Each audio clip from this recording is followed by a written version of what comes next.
5 March 2025 Ahmedabad Vasna ખાતેની ફતેવાડી કેનાલની બનેલી ઘટના કે જેમાં 15થી 20 વર્ષની ઉંમરના 3 બાળકોએ માત્ર રીલ બનાવવાની ઘેલછામાં, રીલ્સ બનાવવાના ચક્કરમાં પોતાનો જીવ ગુમાવી દીધો.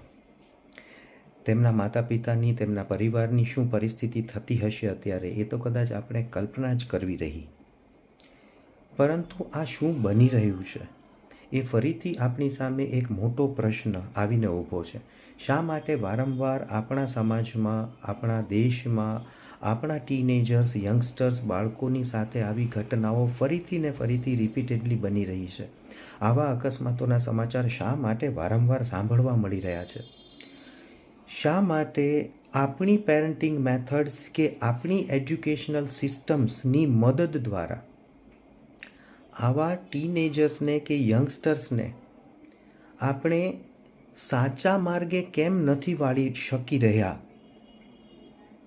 શા માટે આપણે આપણા બાળકોને રીલ વર્લ્ડ અને રિયલ વર્લ્ડ વચ્ચેનો તફાવત, શું સાચું છે, શું ખોટું છે, શું સારું, શું ખરાબ, શું યોગ્ય, શું અયોગ્ય, ક્યાં લાઈફમાં રિસ્ક લેવાય, સાહસ કરાય, ક્યાં કઈ ઘટનામાં રિસ્ક કે સાહસ ના કરાય, આ બધી બાબતોની સમજણ આપણા તરફથી શું પૂરતી નથી મળી રહી એ લોકોને?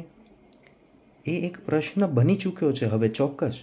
ક્યાંક તો મિસ્ટેક થઈ રહી છે આપણી એજ્યુકેશનલ સિસ્ટમ અને આપણી પેરેન્ટિંગ મેથડમાં, કે જેને કારણે થઈને આપણા આ ટીનેજર્સ, યંગસ્ટર્સ, બાળકો આપણી કે એજ્યુકેશનલ સિસ્ટમની વાતને ફોલો ન કરતા એ આવા ઇન્ફ્લુએન્સર્સ કે કન્ટેન્ટ ક્રિએટર્સની વાતો ઉપર વિશ્વાસ કરે છે અને એ લોકો પોતે આવા દુસ્સાહસ કરી બેસે છે કે જેને કારણે આટલા અત્યંત ગંભીર પરિણામો પરિવારની સામે, સમાજની સામે આવીને ઊભા રહી જાય છે કે જે કદાચ સહન કરવા માટે પણ કદાચ જીવન ટૂંકું પડે.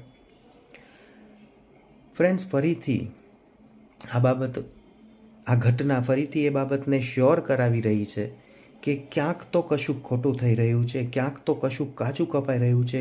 આઈધર આપણી એજ્યુકેશનલ સિસ્ટમ ઓર આઈધર આપણી પેરેન્ટિંગ મેથડ્સમાં ક્યાંક આપણાથી ચૂક થઈ રહી છે કે જેને કારણે આપણે આપણા બાળકોને સાચા અને ખોટા રસ્તાની વચ્ચેનું સિલેક્શન કરાવવાનું ક્યાંક ચૂકી ગયા છીએ, જે આપણે બધાએ ગંભીરતાથી વિચારવું પડશે.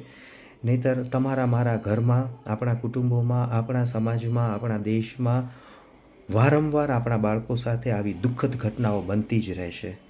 Please think about it.